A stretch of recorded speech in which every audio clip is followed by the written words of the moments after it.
जय उत्तराखंड वैश्य मंडन में आपका हार्दिक स्वागत है। देख रहे हैं पहाड़ों की खबर, सीधी खबर आपका अपना चैनल वैश्य मंडन खबर हल्द्वानी से। जैसे कि आप जानते हैं कि उत्तराखंड खेती और पशु दो ही तरह के रोजगारों से जाना जाता था, लेकिन परंतु यह दोनों ही आज मझधार में हैं। इसी में हिटो पहाड़ एक बहुत अच्छी पहल करके चल रहा है। आज हल्द्वानी में हिटो पहाड़ द्वारा पशुधन और पशुधन के साथ साथ कृषकों के किस तरह से वह अपना रोजगार और स्वरोजगार बढ़ा सकते हैं, किस तरह से पलायन कम हो सकता है, इस पर काम कर रहे थे। हिटो पहाड़ ने पशुधन उत्पादन प्रभाग द्वारा ICAR national diary research and institute Karnal के सौजन्य से जन जागरण कर रहे हैं और किसानों को बता रहे हैं कि किस तरह से वो अपनी अच्छी नस्ल की गाय या उन्हें जिस तरह से भी किस तरह की गाय दूध, अच्छा दूध, हल्दी, गांव में कई तरह की चीज़ है या पशुओं के लिए आहार किस तरह से बनाया जा सकता है, इस पर काम किया। उन्होंने जानकारी दी और कहा कि पहाड़ में जिस तरह की स्थिति है उसी तरह से वो लोग यहाँ पर योजनाएं बना रहे हैं, लोगों को अवेयरनेस कर रहे हैं, सदस्य बना रहे हैं और पहाड़ में फिर से खुशहाल करने के लिए काम कर रहे हैं। देखिए हमारे सहयोगी संजीव नेगी की है रिपोर्ट। खिलाते हैं, कितने लोग हैं वो नमक देते हैं, रोज देते हैं या कभी कभार? नहीं, ऐसा नहीं। अभी हम फिर और आगे भी पूछेंगे। आप ये सोचो, एक हाथ उठाए, ईमानदारी से बताओ आप कितने लोग नमक खिलाते? सभी खिलाते, रोज खिलाते। अच्छा, और खनिज लवण एक मिनरल मिक्सचर आता है, नहीं देते। ठीक, तो अच्छा आप लोग संतुलित जो कपिला पशु आहार या जो भी पशु आहार है कितने लोग खिलाते?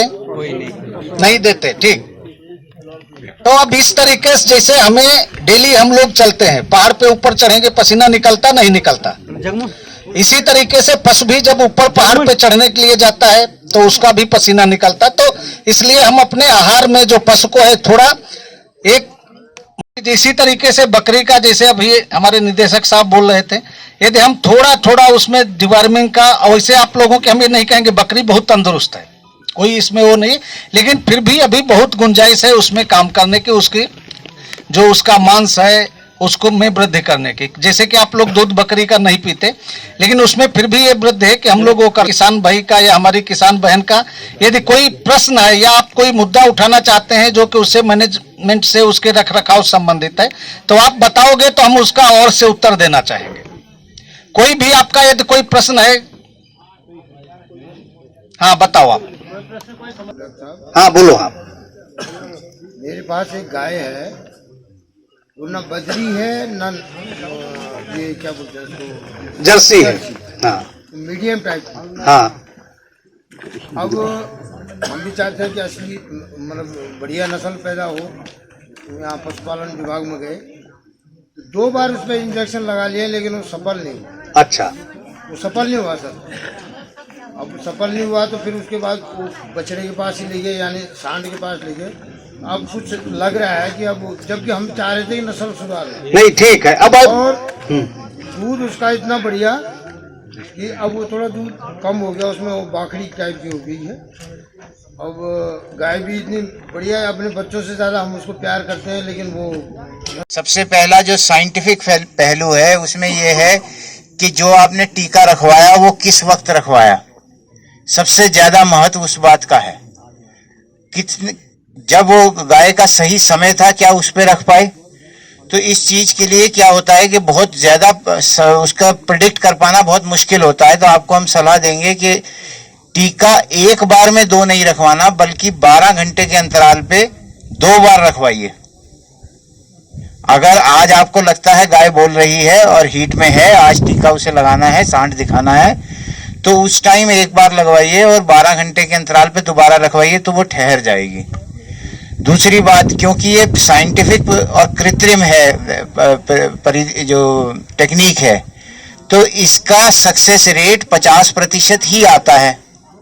तो टाइमिंग का ध्यान रखेंगे और इस चीज को दिमाग में रख के अगर आप कराएंगे तो ये है। दूसरा पहलू इसका सिर्फ ये है कि आपने रखवाया तो क्या वहां पे वो सीमन अवेलेबल था। अब जैसे आपने नस्ल सुधार की बात करी, नस्ल सुधार का मतलब ये नहीं होता है कि दूसरी नस्ल जो बहुत अच्छी लग रही है उससे हम क्रॉस करा दें, उसका टीका रखवा दें और फिर हमारी जो नस्ल है उसकी शुद्धता ही खत्म हो जाए। शुद्धता से मतलब क्या है? शुद्धता से मतलब ये है कि एक बार जो आज अच्छी गैया है आपके घर पे, उसकी बछड़ी भी ऐसी आए जो आगे अच्छा दूध दे।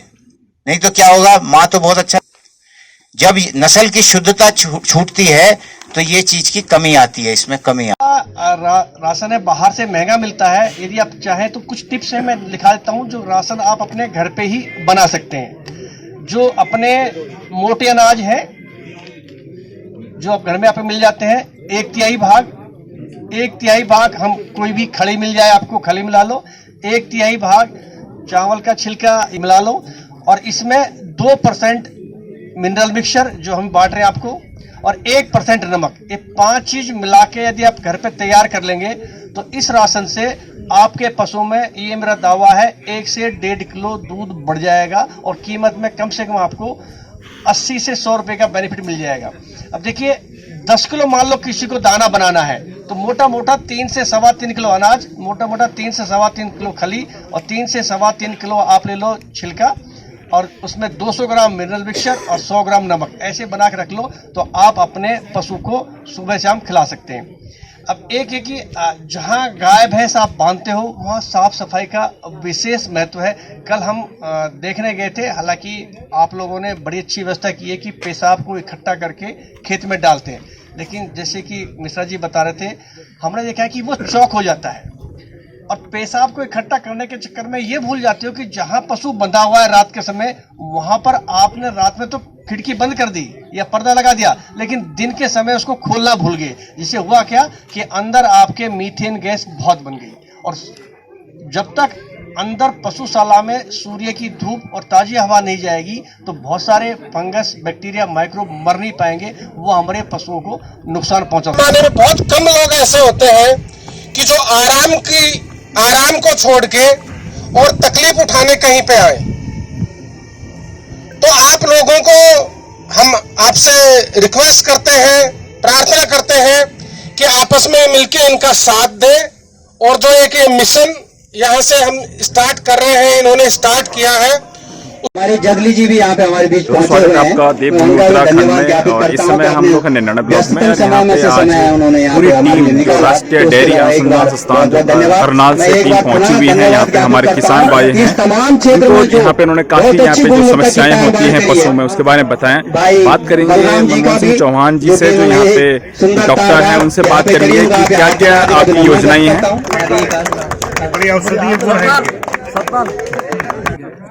तो चौहान जी, आज आप इस नैनाना ब्लॉक में पहुंचे हैं, हल्दूखाल क्षेत्र में। संजय गौड़ जो यहाँ पे इन्होंने अपना खुद का यहाँ पे काम भी, उनका अपना काम भी है, अभी लेटेस्ट में उन्होंने मशीनें भी लगी हुई हैं हल्दी का, अदरक का भी। और यहाँ पे आज आपकी जो यहाँ पे लोग पहुंचे, काफ़ी भीड़ भाड़ भी है पहुंचे, तो यहाँ पे क्या लगता है सर, आपने कहीं गाँव विजिट भी किए हैं, और क्या क्या समस्याएं जो पहाड़ों में आती हैं अमूमन जो देखा गया है पशुओं में, इसके बारे में थोड़ा सा हमारे वॉइस ऑफ माउंट के दर्शक जानना चाहेंगे। आज नैनीताना ब्लॉक के ये हल्दूखाल जो क्षेत्र है, इसमें मैं डॉक्टर मनमोहन सिंह चौहान, निदेशक राष्ट्रीय डेयरी अनुसंधान संस्थान, अपनी टीम के साथ में पहुंचा हूं। और यहाँ पर जैसे डॉक्टर विनोद गौड़ के द्वारा एक हितो पहाड़ NGO स्थापित किया गया, तो हमने NDRA में हमने सोचा कि हम इस NGO के साथ में जुड़ के, और जो यहाँ के इस क्षेत्र के जो जितने भी पशुपालक हैं उनको पशुओं में विभिन्न प्रकार की जानकारी दें। हमारे संस्थान के द्वारा बद्री गाय पर एक परियोजना चल रही है, और जिसके जो PI हैं डॉक्टर विकास बोरा और उनकी टीम है, डॉक्टर AK मिश्रा हैं, डॉक्टर मीना हैं, दूसरे डॉक्टर मीना साहब हैं, ये सब लोग मिलके हम इस क्षेत्र में पशुपालन का कैसे उत्थान हो, बद्री गाय का कैसा विकास हो, कैसे ये जो बद्री गाय का जिसका दूध एक अमृत माना जाता है, उसको हम कैसे उसका दूध जो बढ़ाएं। अक्सर देखा गया है कि ये गाय 1 से 3 किलो के लगभग दूध देती है, जो इसका एवरेज है। और हम चाहते हैं कि हमारे अनुसंधान में जो भी हमारे तौर तरीके हैं, पैकेजेड प्रैक्टिसेस हैं, टेक्नोलॉजी है, उसको हम इसमें अमल में लाते हुए और इस गाय का दूध उत्पादन बढ़ाएं, और मेरा ये मानना है कि अगर हम मिलजुल के काम करेंगे, हीटो पहाड़ के साथ में मिल के काम करेंगे, तो हम ये चाहेंगे कि अगले 3-4 वर्ष में इस गाय का दूध 3 से 6 किलो के बीच में हम इसको लाने की कोशिश करेंगे। मेरा ये जानते हुए कि स्टार्टअप है और मैंने अपनी पूरी कोशिश की है कि हमने हल्दी प्रोसेसिंग प्लांट यहाँ पे लगाया है और इसके साथ साथ हम और भी चीज़ों पे काम कर रहे हैं। ये मैं चौहान सर जी से भी बताना चाहूँगा कि हम पिछले 3 साल से अपनी कंपनी चला रहे हैं और ICR के साथ भी हम काम कर रहे हैं और PAU पंजाब एग्रीकल्चर यूनिवर्सिटी के साथ भी, और हमारे पास PhD M.Tech के स्टूडेंट्स भी आते हैं जिनके हम प्रोटोटाइप डेवलपमेंट करने में सहायता करते हैं और 1000 से ज़्यादा किसानों को हम ट्रेनिंग दे। जो अनुसूचित जाति के जो हमारे भाई लोग हैं, जो उनके गांव हैं, जहाँ पर उनको थोड़ा सा अगर हम मदद करेंगे एक इस परियोजना के द्वारा, और उससे हम उनके जो पशुपालन में विकास करेंगे ताकि उनको उनकी आर्थिक स्थिति बहुत अच्छी बने, दूध उत्पादन होगा, दूध का प्रोसेसिंग कैसे करना है उस पर हम उनको जानकारी देंगे, तो मेरा ये मानना है कि अगले 3-4 साल में उनकी आमदनी दुगनी आराम से हो जाएगी। अच्छा डॉक्टर साहब, एक सवाल मेरा और है, जैसे आप कह रहे थे कृत्रिम जो गर्भाशय जो करना जिसमें कि बछड़े ही पैदा होंगे, थोड़ा उसके बारे में बताइए किस तरह से कैसे संभव है इस तरह की एक प्रकृति के साथ भी एक मानते हैं छेड़छाड़ भी हो सकता है, क्या इससे नुकसान हो सकता है गाय को, क्या ऐसा कुछ, चलो इसके बारे में बताइएगा। देखिए अभी कृत्रिम जो है गर्भाधान जो हमें जिसको आर्टिफिशियल इंसेमिनेशन भी हम कहते हैं, इसके द्वारा हमने ये देखा है कि हमारा जो पशुपालक जो हमारा जो किसान है उसको कई बार ये है कि जो है वो चाहता है कि हमें बछिया ही पैदा हो ताकि वो तुरंत आगे जो 2 साल के बाद दूध में आएंगे तो दूध उत्पादन होगा। और हमारा ये मानना है कि दोनों आप ये मानेंगे कि ये कोई छेड़छाड़ नहीं है, ये है कि हमारा जो नीड है, जो इस समय हमारा ज़रूरत है, उसके हिसाब से हम जो शोध कर रहे हैं, कार्य कर रहे हैं।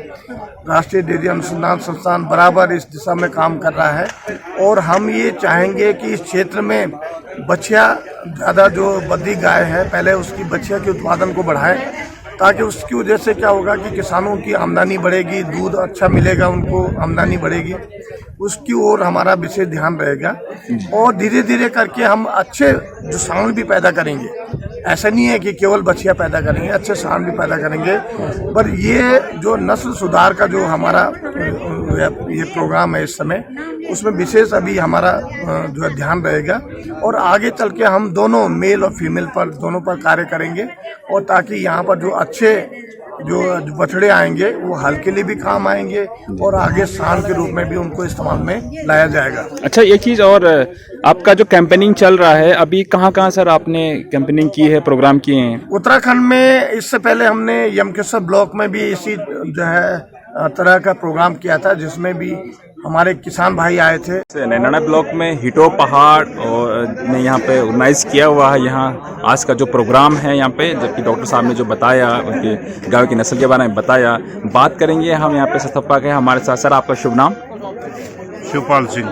शिवपाल जी, क्या हीटो पहाड़ लगातार पहाड़ों में देख रहा हूँ काम कर रहा है, आप किस क्षेत्र में ज़्यादा काम लगे हो? थोड़ा एक हीटो पहाड़ के बारे में भी थोड़ा बता दो हमें। सर ये हीटो पहाड़ जो है सिर्फ पहाड़ में एम्प्लॉयमेंट जनरेट करने के लिए और यहाँ से बाहर का पलायन रोकने के लिए संस्था बनाई गई।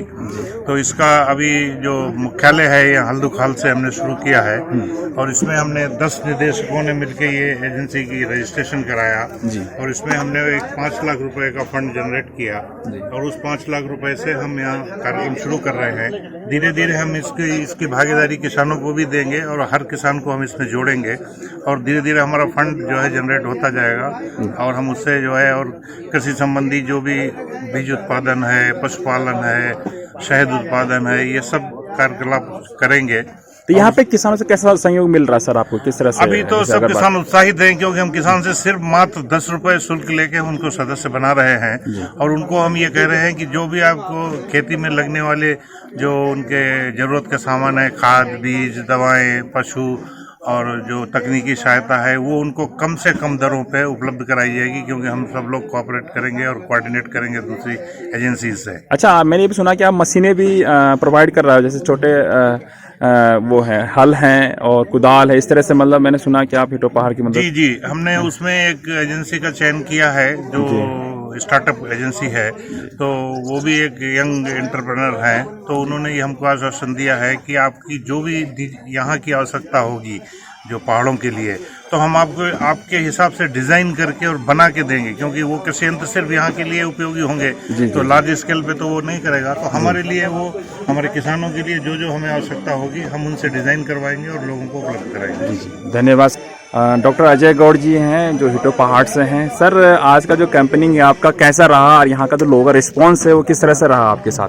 ये आज हिटो पहाड़ जो कृषक उत्पादक संगठन है, इसने राष्ट्रीय बीज निगम और national dairy research institute Karnal के सहयोग से एक संगोष्ठी का आयोजन किया था, जिसमें कि किसान भाइयों की ये विभिन्न समस्याओं का निवारण हुआ और उनको कृषि से संबंधित और पशुपालन से संबंधित जो किट थी वो प्रोवाइड किया गई, उसको उपलब्ध कराई गई, और भविष्य में भी इस तरह के ये कार्यक्रम आयोजित किए जाएंगे। हिटो पहाड़ का एक ही उद्देश्य है कि हर हाथ को काम और हर काम का दाम। तो इस पे आगे काम करेंगे। अभी शुरुआत में शुरुआती दौर पे हमारी चल रही है, लेकिन भविष्य में यदि ये राष्ट्रीय बीज निगम के सहयोग से और नेशनल डेयरी रिसर्च के सहयोग से किसानों को बीज, कृषि उत्पादन से संबंधित सारे उपकरण और पशुपालन में आने वाली हर समस्या का निवारण इस संस्था की तरफ से किया जाएगा। बहुत धन्यवाद डॉक्टर साहब। मेरे साथ एनएससी के टीम भी है पूरी यहाँ पे, उनसे बात। सर, आपका शुभ नाम? मेरा नाम मुकेश कुमार जाट है जी, और मैं नेशनल सीड्स कॉर्पोरेशन में एज ए रीजनल मैनेजर के तौर पे काम कर रहा हूँ जी। मेरे पास अभी 2 स्टेट हैं, उत्तर प्रदेश और उत्तराखंड। अच्छा, आज हम देख रहे हैं, आज आप उत्तराखंड में इस नैनाडा ब्लॉक में पहुंचे हैं और यहाँ पे जो किसान भाई भी हमारे पहुंचे हुए हैं, तो कैसा इनका रिस्पॉन्स रहा आपके साथ और किस तरह से आप यहाँ पे इनको मदद कर रहे हो? बेसिकली उत्तराखंड में आज हमारे 2 प्रोग्राम हमने यहाँ पे करे हैं जी, जिसमें एक फार्मर प्रोड्यूसर कंपनी के सहयोग से एवं NDRI करनाल के सहयोग से हमने यहाँ पे एक तो हमारी सामाजिक दायित्व योजना के अंतर्गत हमने 2 हल्दी के प्रोसेसिंग मशीनें यहाँ पे हमने पंचायतों को दी हैं, जिससे कि आसपास में जो यहाँ पे ऑर्गेनिक हल्दी पैदा होती है उसको अपने लोकल स्तर पे ही किसान भाई उसको प्रोसेस करके और उससे अच्छी इनकम कमा सके और अपने आप में एग्रीकल्चर में सक्षम हो सके।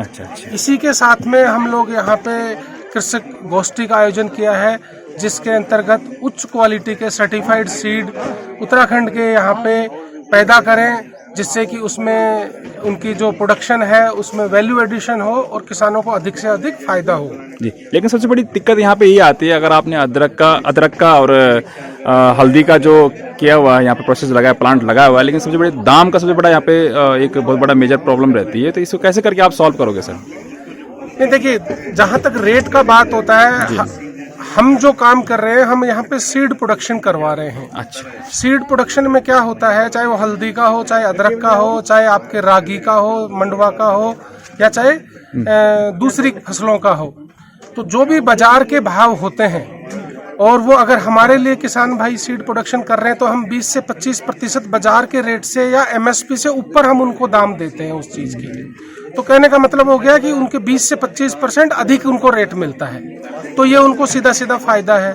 दूसरा, अगर कोई किसान भाई रो हल्दी बेचता है मार्केट में जाके, उसको बड़ी मुश्किल से 20, 25, 30 रुपया उसको मार्केट में मिलता होगा, बट वो उसके प्रोसेस करके, पॉलिश करके और पीस के और पैकेट बना के बेचता है, तो 150 से 200 रुपए किलो वो बेच सकता है।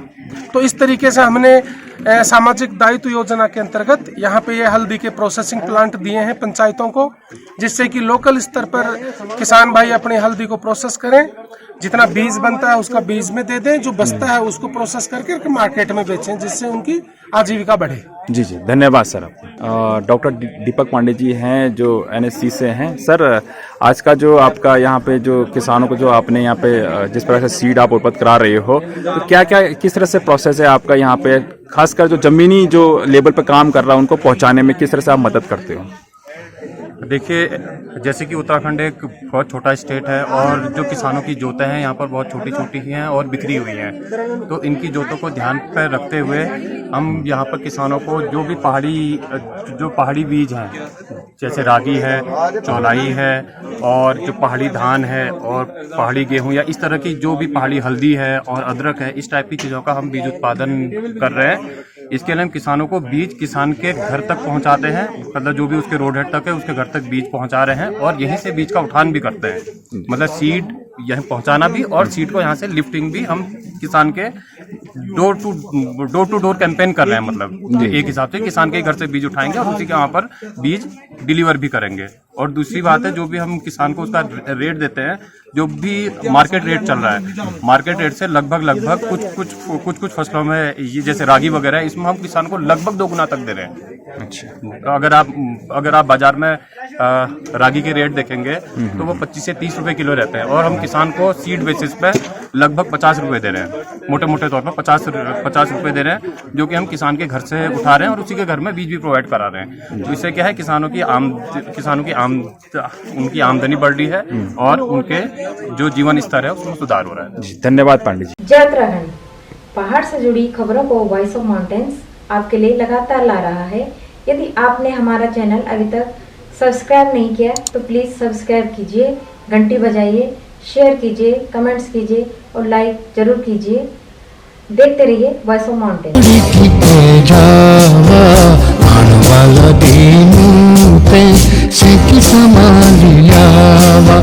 ए जावा